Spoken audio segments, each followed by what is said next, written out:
BEd notes. Paper title है language across the curriculum और ये टॉपिक है language and power mutual relation. इसकी पीडीएफ भी अवेलेबल है, सारे पूरे नोट्स अवेलेबल हैं। ठीक है।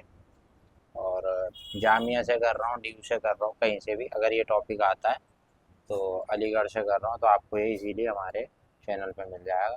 बस आपको चैनल को सब्सक्राइब करना है। ठीक है।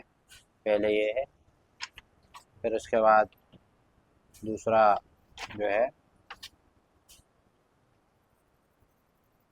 पूरा देख लीजिए आप, इसके पीछे है टॉपिक के पूरा।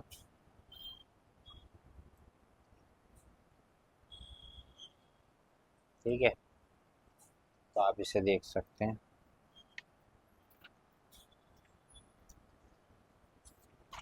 भाई इतना ही छोटा टॉपिक था ये, ज़्यादा जो है बड़ा नहीं था, तो इस वजह से मैंने आपको ये दिखा दिया। एक 2 पेज का टॉपिक था।